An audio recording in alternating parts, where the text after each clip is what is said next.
Peace and Blessings Collective. Welcome in. As you can see, I didn't do any prep or anything to get on camera. I just showed up.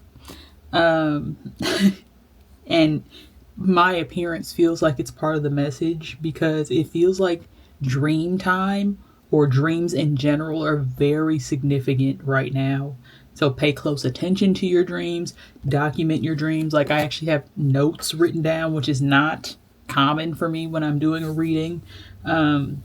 Usually the message just flows in the moment. But as I was laying down last night, and this was like even before the dream, I kept seeing, first I saw like what I thought was maybe an alligator or a crocodile.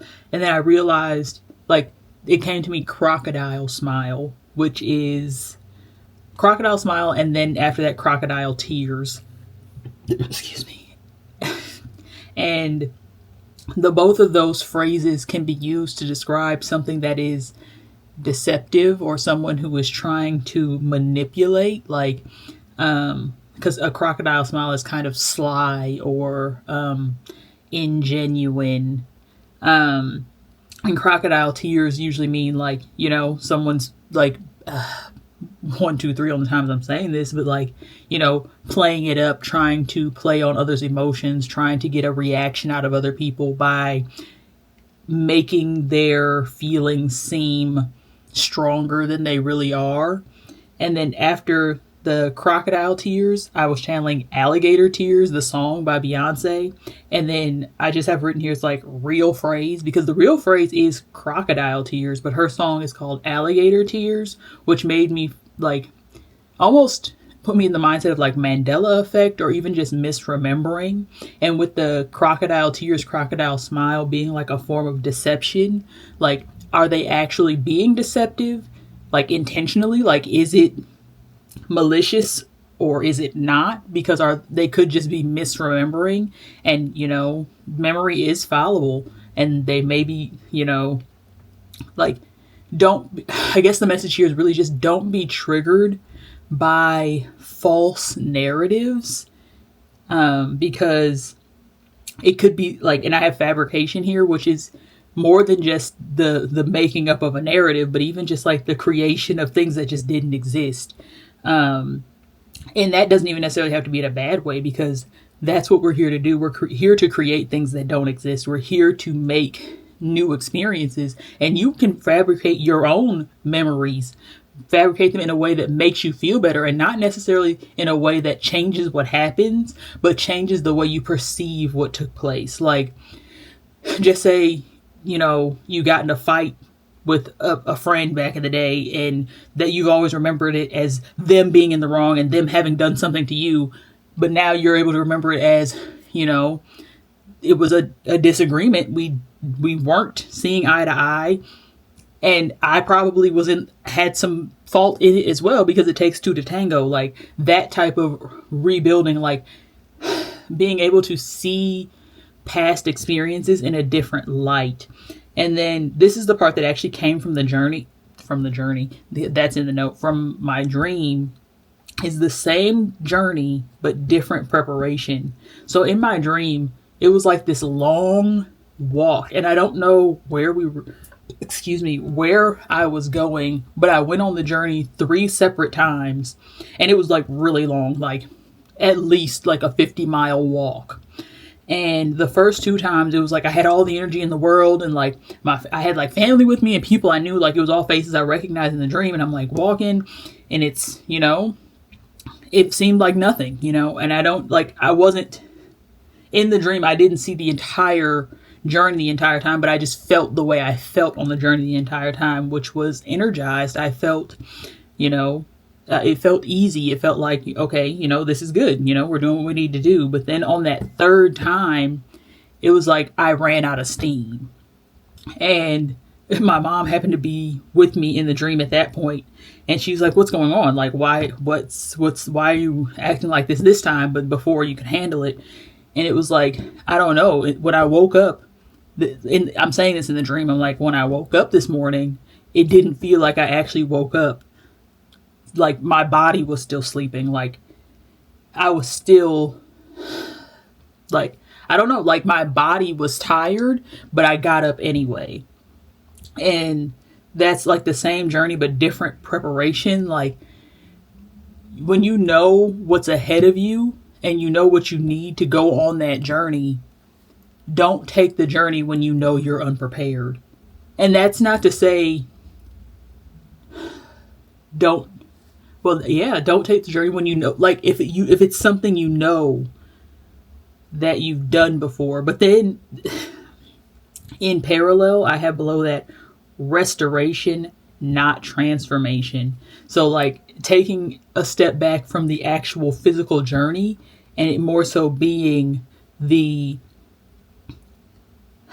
like that, those past experiences that, like, just say you're in a loop or in a cycle that repeats itself, and instead of feeling like there's something in you that you need to like change, maybe there's parts of you that were left behind, and that's why you have to continue. Wow, so much emotion. That's why you have to repeat the cycle to reclaim, to restore those parts of you that you keep trying to transform, because there's nothing wrong with them. You may have been told that there was something wrong with them, or something,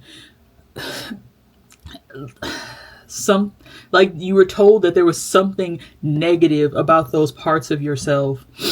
But in actuality, those are the parts of yourself that you need to restore. And that's why on the third time around, you're so tired, because you left behind the pieces of you that energized you, the pieces of you that gave you your spark, the pieces of you that made you feel passionate.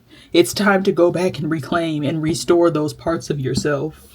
And that's the end of the notes. I'm going to come over here and start pulling some cards, but that... restoration, not transformation. Stop trying to transform into something you're not, and reclaim everything that you are.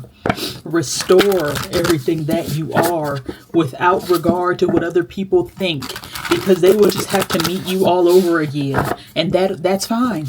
Allow people the opportunity to meet the new you, which is really the you that's been there all along but has been silenced, that has been pushed down, that has been shrunken, is the word that's coming to mind. The Honey, I Shrunk the Kids just came to mind. Guides, like, yes, your guides are calling you to end this cycle. If you do feel like you're repeating a cycle, even because it's an upward spiral. So even if you are repeating the cycle, you're repeating the cycle from a higher level of consciousness, and you're not literally the spiral growth. This is the expansion. You're able to see from a higher vantage point the energies that you're reclaiming, the energy that was always yours to begin with, that you have been, the divinity that was always yours to begin with.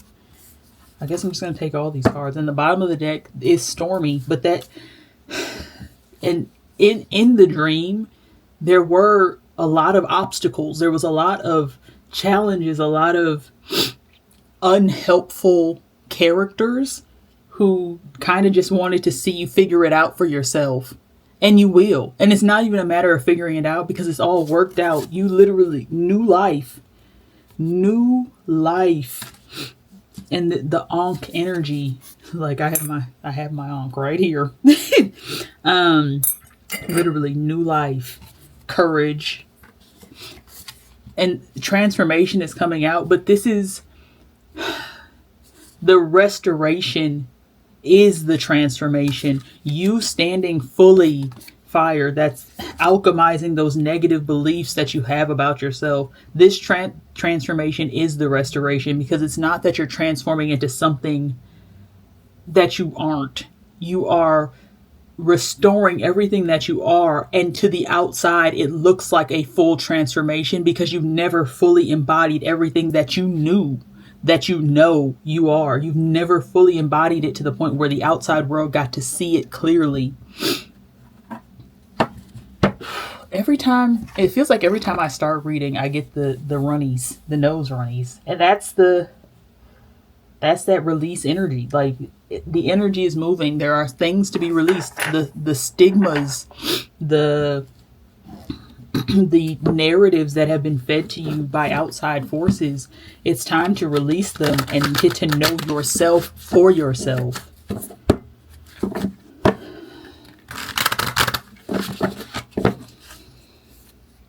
Bottom of the deck, aloneness. It might be time to spend some time in solitude to really dig deep into yourself, into those parts that have been left behind, that you are now restoring to their rightful glory, because that's where they were always meant to be. Ordinariness. Integrate these dynamic parts of you into your ordinary life, controlled. And there are people, like, the reason you have left those behind is because you gave into the control of others. You gave into the control of systems, of doctrines that told you that the things that you're passionate about, the things that bring you joy, the things that come naturally to you, the innate gifts that you have are wrong, that you're not supposed to have them, that you're not supposed to act on them, you're not supposed to whatever. I'm getting the energy of like the witch wound, which is like, not wanting to be perceived in certain lights or for certain things, even though they are your truth. And whatever the perception is, it only matters how you perceive yourself. 1122 is, I'm saying that. Friendliness. The more that you show up in your truth, the more you will attract those who accept and honor and love you for those things that you may have felt that you had to hide. Ripeness.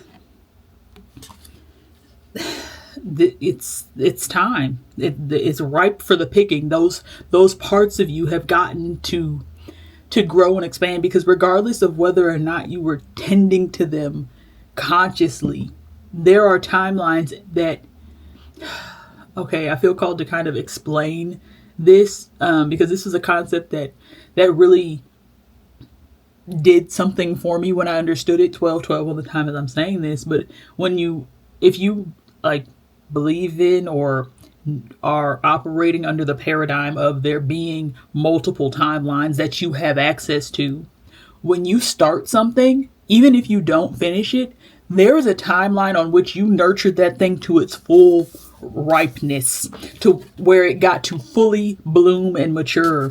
And you are stepping into now the timeline where you get to reap the harvest of that timeline where you did put in that work.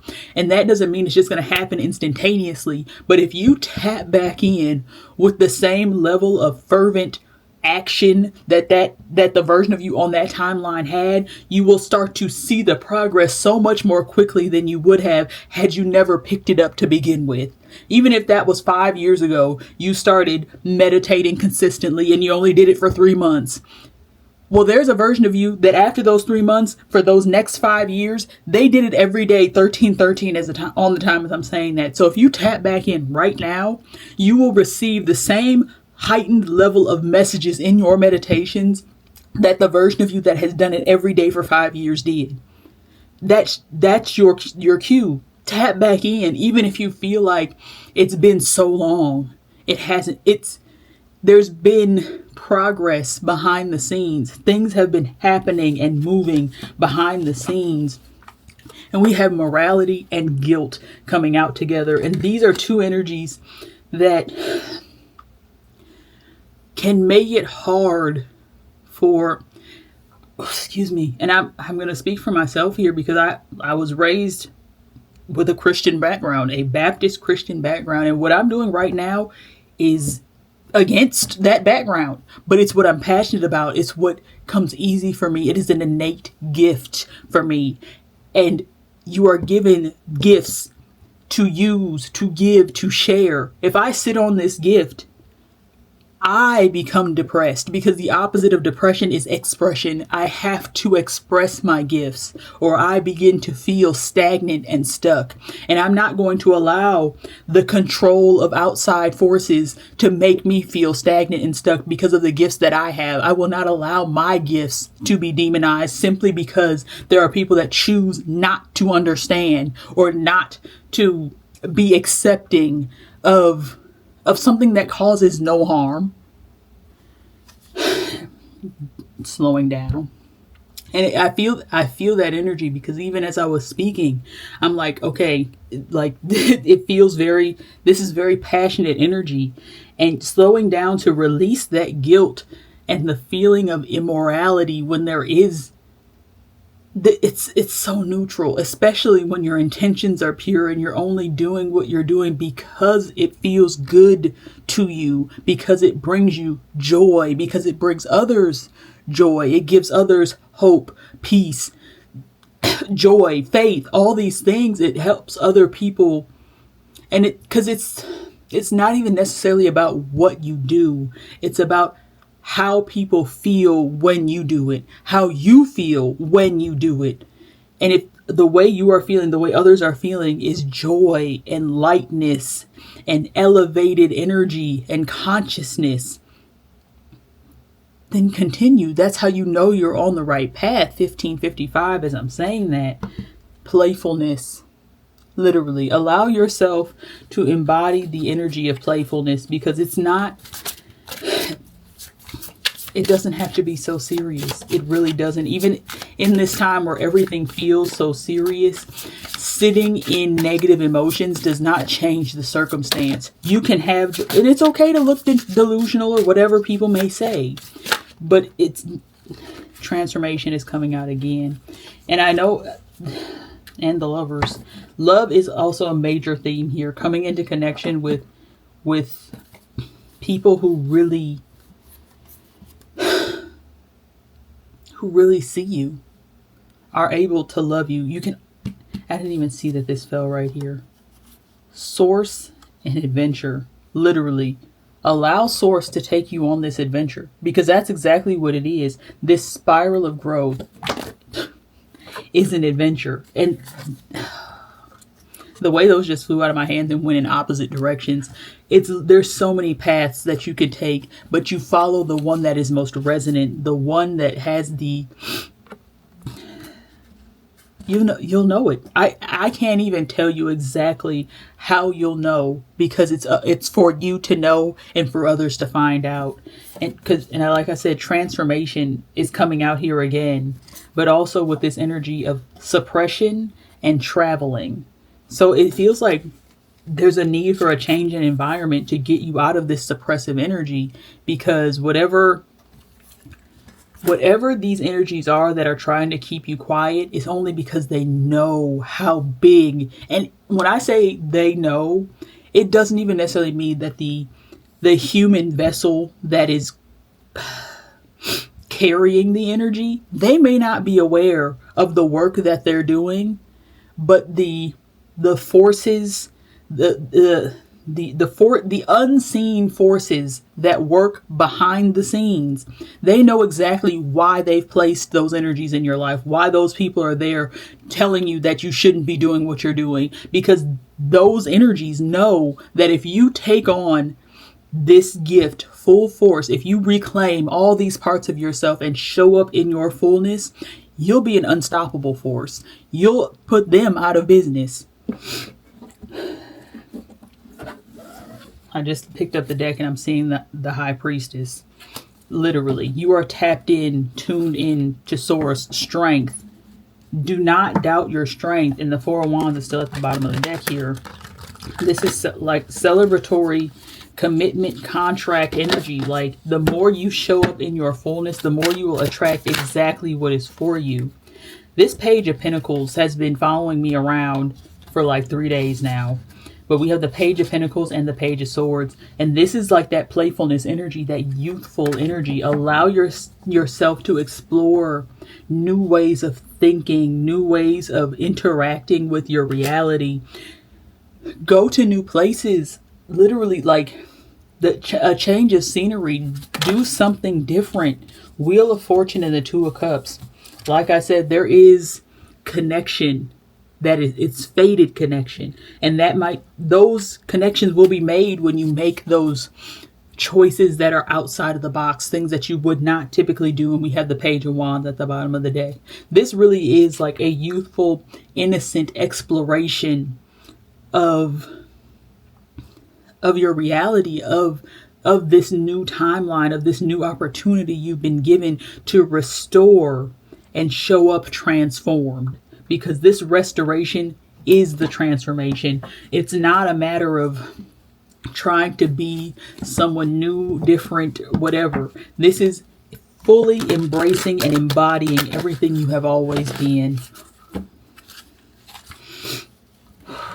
I just thought get your power back.